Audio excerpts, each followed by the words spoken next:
Welcome to another exciting episode of Humanity 8.0, a podcast where we talk about our post-truth present and our transhuman future, with the aim of sketching out the outlines of what awaits us in the years and the decades ahead of us. This podcast is brought to you by Rocos. Companies with limited IT budgets and personnel can now get the same cybersecurity protection as big enterprises. Rocos' Secure Access Service Edge, SASE solution, with zero trust, provides enterprise-grade comprehensive cybersecurity so that you can focus on your business. For more, please visit www.rocos.com. That's ROQOS.com. And now, here's your host, Dr. Ahmed Bouzid, founder and CEO of Witlingo.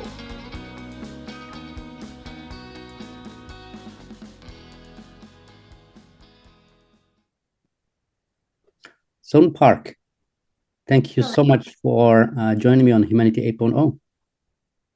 Hello, nice to meet you. Nice to meet you. So you are in the final stretch of your PhD program. Cross fingers, you'll be done next year, right? I hope so. Wonderful. As we were talking, I know that feeling because it feels like it's never going to happen. And then when it happens, you're like, is that it?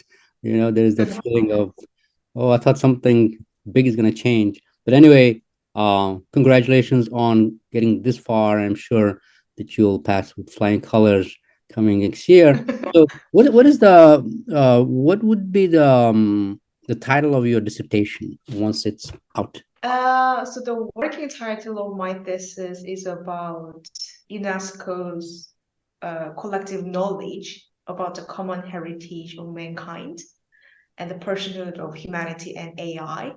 But this is really a working title, so it could be changed after some discussion with my supervisors, of course. Yeah. Okay. Wonderful. And you basically have you have an outline and you have some chapters you've started writing and so on. So you're deep into it. So that's why when your advisor, who was also my advisor way back, Professor Fuller, told me about what you're doing, it intersects very heavily with my interests. So I find your work very fascinating. So I read a few articles that you shared with me. And so let's start with the basics for the sake of the audience. They probably have heard of like UNESCO, UNICEF, and so on, but most people don't know really what kind of organizations they are. Right? So what is UNESCO and what is its mission? So before I explain about UNESCO, I would like to clarify the context of my comments about your questions, because Sure. Even though I did my internship in UNESCO headquarters in Paris back in 2014, and I worked as program officer at the Korean National Commission for UNESCO and UNESCO's Category 2 Center located in South Korea. Everything that I am talking about today is all my personal view. So yeah, please bear in mind that.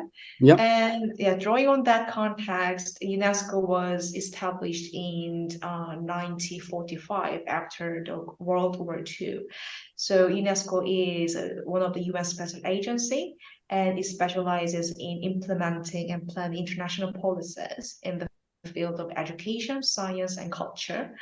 So one of the most typical programs of UNESCO is the registration of internationally important heritage sites on UNESCO's heritage list. So UNESCO has three main heritage lists, which are the World Heritage List, an Intangible Cultural Heritage List, and Memory of the World, which is about documentary heritage list. So the basic mandate of UNESCO is to consolidate international peace by implementing international policies about education, culture, and science. The reason is that it is because of the context of the establishment of UNESCO. So after the World War II finished, the UN community thought that they need international organizations which can work for consolidating international peace. So every programs and every legal instrument that UNESCO has adopted are relevant to enhance the international peace among its member states. Okay. So the theory is by creating conversations and appreciating the output of various cultures, there'll be more understanding and hopefully less misunderstanding and less stereotypes and hopefully more peace, more or less, right, at the high level. Okay, wonderful. Okay, so I'm going to ask you another question about just basic concepts that for you are given. So you mentioned common heritage, right? And then we'll get into what I think is very fascinating, which is intangible common heritage. But what is a common heritage? And then the concept of mankind in that context, or humankind.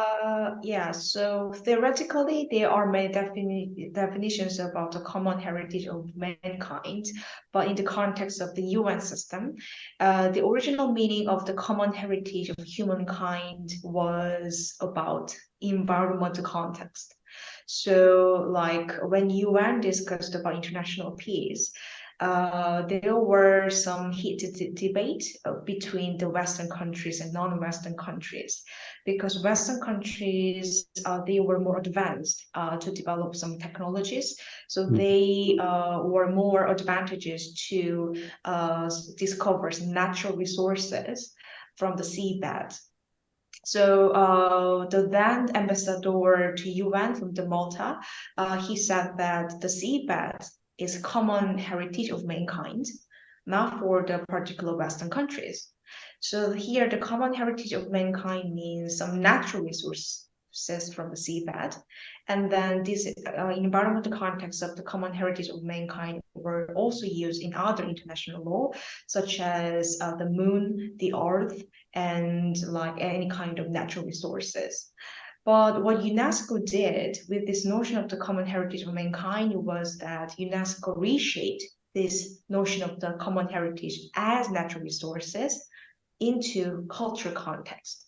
So not only natural resources such as the high sea or the mountain or any kind of natural resources, but also cultural object, cultural monument, cultural heritage, or intangible heritage are also common heritage that all humanity should share and appreciate and protect together.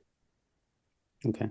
What would be an example of For example, we can talk about the three heritage lists of UNESCO: the World Heritage List, Intangible Cultural Heritage List, and the Documented Heritage List.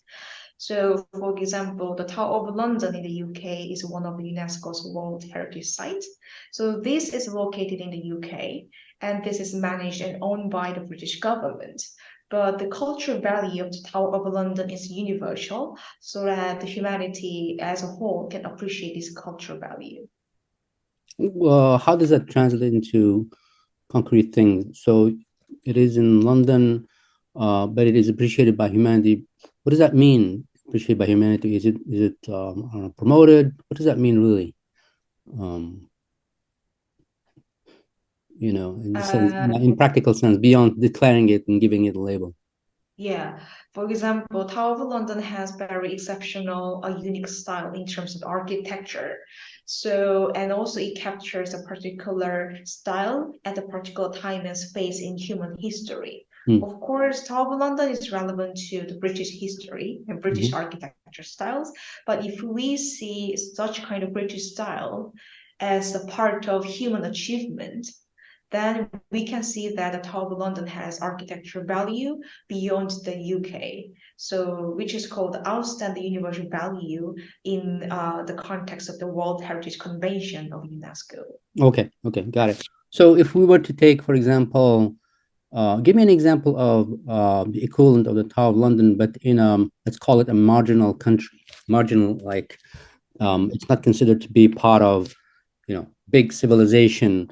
Because I think, and tell me if I'm wrong, I think that kind of a move where you are pointing out to something that people don't really know about and so forth, and elevating it starts to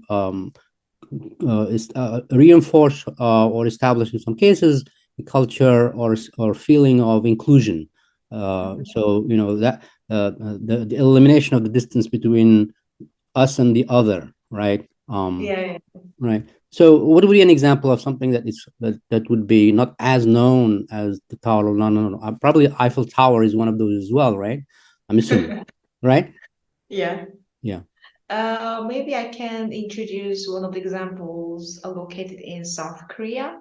So there is a like traditional palace which is called Changdeok Palace, located in South Korea, and it is also one of the UNESCO World Heritage Sites, and it was registered on the UNESCO's World Heritage List because UNESCO and its experts evaluate that this particular palace has very exceptional architecture style, which combining the whole landscape of the palace into the natural landscape of the city. So maybe that can be another example from non-Western countries. Okay, wonderful. Thank you. Okay, so now let's get into the, what I think is very exciting, which is the concept of intangible. An intangible, an ICH, right? An intangible common heritage. What would be an example of that? For example, in South Korea, we have the culture of making kimchi. So kimchi per se is food. But the thing is that making kimchi and sharing kimchi in the winter vacations and winter seasons is registered as UNESCO's intangible cultural heritage. So here, intangible cultural heritage means by really intangible cultural things, such as rituals or knowledge or songs or musics or any kind of traditional knowledge. So this is kind of some comparison with the World Heritage Site of UNESCO, because in terms of the World Heritage Sites, they are talking about immovable site and monuments. So they should be on the ground and it should be tangible, it should be a very physical thing. But intangible cultural heritage means by culture can be intangible, which is highly associated with the identity of a human community. So in terms of the World Heritage Site, we are talking about the monument and architecture building, the physical consequences of human talent. But in terms of intangible cultural heritage, is more about the practices of one human community. Yeah. Got it. Yeah. Okay. So rituals would be an example or an instance of that, right? Okay. And festivals and maybe For example, songs. Yeah. and the Belgium beer culture is also registered on UNESCO's Intangible Cultural Heritage list as well. Yeah. Interesting. Okay. So in one of your articles, you talk about this very interesting tugging rituals and games. So I think that's an example of an intangible, right? Can you describe to the audience what that specifically thing is? Because I think, once they will understand what that is, we'll talk about what you're doing of generative AI, which is where I come from, right? That's my sort of dimension. But tell me, what is tugging rituals and games? And I think what's also interesting is that it's nominated by 2 or 3 countries. 3 countries, right? I think it was nominated by 4 state parties. Yeah. So here the state party means that as the UNESCO member state who ratify a particular convention of UNESCO. So these talking games and rituals are done by some Asian countries, especially where people do the agriculture of the rice. And when they plant some rice as part of their agriculture, they have some rituals. Like it's kind of like pray to the god, and they pray that please make this rice agriculture successful. So that is the context of the talking games. And the thing is that the talking games is in not only Korea but also other countries. Such as Cambodia. So that's why 4 state parties of UNESCO jointly nominated the talking games and rituals together. And also, the thing is that they have the talking games and rituals at the same time, but the style and the context of the games and rituals are some different. To some communities, they do this as their entertainment. And for other human communities, they do this to solidify their some group sense. And for the other people, it is really a ritual and religious thing. perserving. So these all kind of diversity about the context of the talking games were registered, and it was like acknowledged by the Intergovernmental Committee of the Intangible Cultural Heritage Convention of UNESCO. So, so you say, let me quote you here in your article, in one of the articles here. So you provide an overview in that article of practical and ethical issues that can arise in the process of incorporating generative AI to safeguard and promote ICH. So that's my quote there. Then you refer to this the games as an ICH element nominated by the four countries are Cambodia, Philippines, Republic of Korea, and Vietnam, to inscribe in the representative list of the intangible cultural humanity. So what does it mean to incorporate generative AI to safeguard and promote ICH? So the basic ethos of the intangible cultural heritage is that the present community should continue to use their traditional knowledge and traditional intangible cultural heritage, which means that we have to enhance the viability of intangible cultural heritage. So this is very different from the ethos of the World Heritage Conventions, because under the World Heritage Convention, the protection of the site means that we have to maintain the physicality of monuments and the physicality of the architectural buildings. So it is more about like physical maintenance. But in terms of the intangible cultural heritage, the keep using the intangible heritage is the protection and safeguarding and promoting the intangible cultural heritage. So to do so, we can have various options. Maybe, for example, we can collect any kind of record about the talking games and rituals and then save them into a database. Or we can make some promotional videos about the talking rituals and games and show them to some younger generations in the future. So those kind of activities as a whole could be some method to promote and safeguard and the intangible cultural heritage. So I think so far, UNESCO and its member states has been safeguarding their intangible heritage with the activities with their communities, because to the Intangible Cultural Heritage Convention, communities are the main actors who safeguard and promote their own heritage. But now we have this technology, the generative AI. So generative AI can do some intellectual activities on behalf of humans, in my opinion. For example, one of the very popular functions of generative AI these days is to transfer textual data into visual data. So if you type some sentences in text into some AI program platform, that AI program can transfer your textual sentences into some visual images. So maybe we can consider that we have some text about explanations of the talking games and rituals and make AI program visualize it. So it can be some like visual images, some paintings, or it can be a like video. So those sources can be some materials for other people's like beyond Asian countries, or there can be also good like advertisements, or there can be also good educational materials for the youth. So AI can be used in making those kind of education materials in terms of intangible cultural heritage as a means of safeguarding intangible heritage.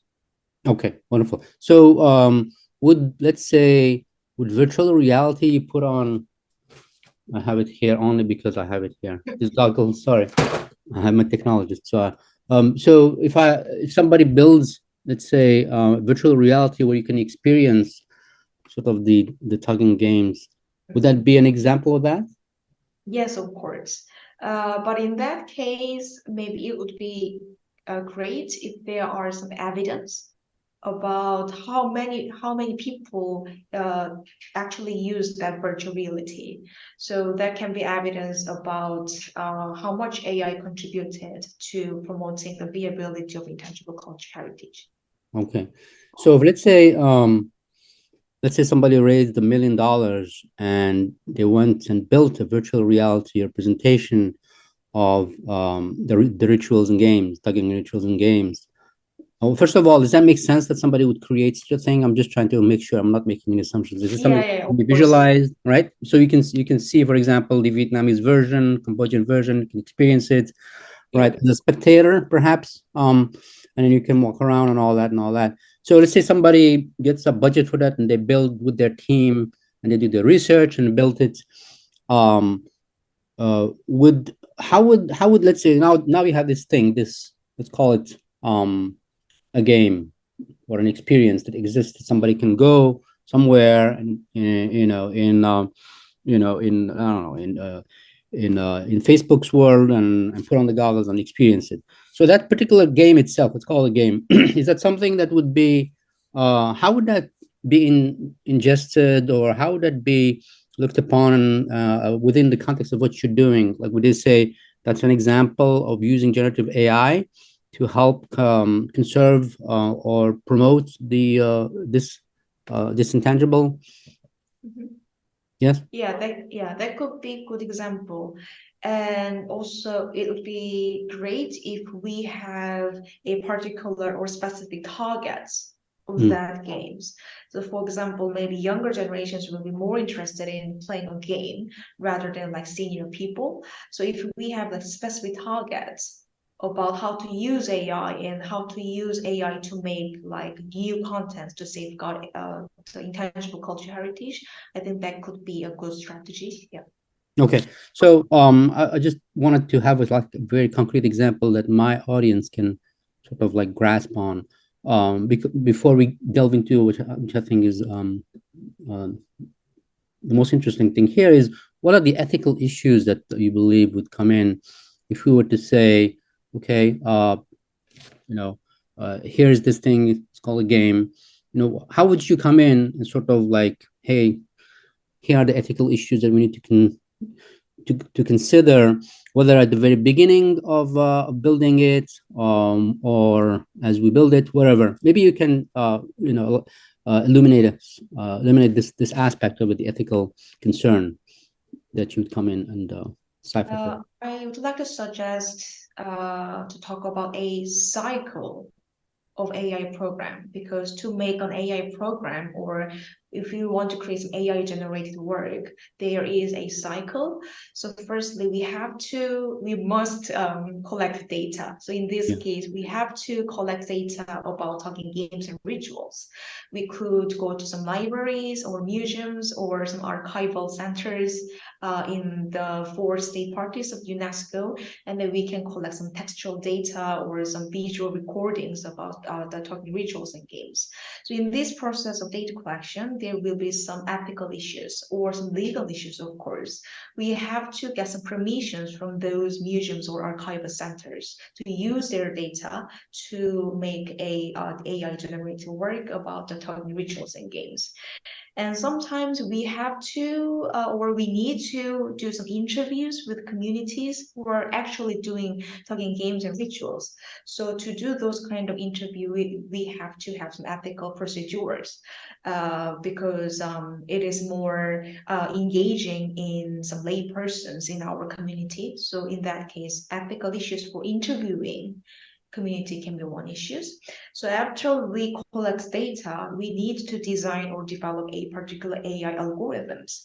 So maybe you can use some generative adversarial network algorithms to find some patterns in the visual recordings of talking games and rituals, or you can make any kind of AI algorithms to process the data that you collect.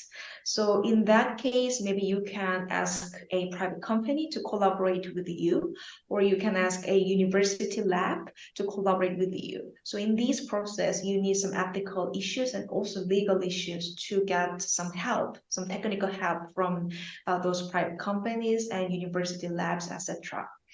And then let's say you finally make a game about the talking games and rituals. Then you have two options here. You can make these games commercial one, or you can make these games as public good. So if you want to make these games as a commercial thing, you will get some economic benefits here. So in that case, you have to consider the contributors who help you to make these video games. So you have to consider some benefits which belong to the university labs or private companies or the communities who participate in your interviews when you collect your data about the virtual games. But if you want to choose to make these games as like public good, maybe it will be more like easier yeah, to think about any kind of ethical and legal issues here. So if you can see the whole cycle of AI generated work, it will be more easier to navigate what kind of particular and contextual ethical issues and legal issues you will be having. Okay. So what would be an example of an ethical issue? Again, it's a process. It's not like it happens. There's a beginning, a middle, and an end, and so on, and you have all kinds of actors at different stages. But to give me an example of an ethical issue that would come in somewhere in the cycle of building this thing. So regarding these kind of ethical issues, I can talk about UNESCO's recommendation on the ethics of AI, which was adopted in 2021. And they have like hundreds of ethical issues in terms of AI. But one of the main ethical issues would be the gender issues. So, for example, if you want to collect data about the talking games and rituals, there will be or there would be some women who participate in talking games and rituals. But if you exclude women participants, and if you just talk about like male participants in the talking games and rituals, that can be also relevant to some gender issues here. And also we can talk about geographical ethics here. So as I've mentioned, there are four state parties who jointly nominate the talking games and rituals. So if you collect just data from just one state party, that could be a problem. So you have to cover all the data from all the four state parties to this Intangible Cultural Convention. So making the balance and making the representative balance between the gender over countries could be some ethical issues here. Okay. So so I think you gave the example of gender bias, right? And then, so let's look at gender bias, right? If let's say, I don't know if the tugging ritual, but let's say some kind of a ritual was very heavily male-centric by definition, because the culture is a patriarchal one, right? It is what it is.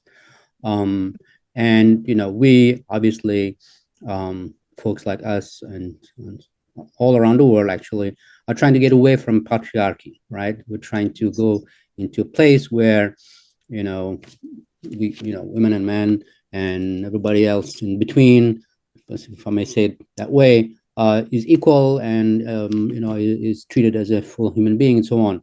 So how when there's a clash of values like that, how does one? In that case, it will be fine if you explain that kind of nature of that particular cultural heritage.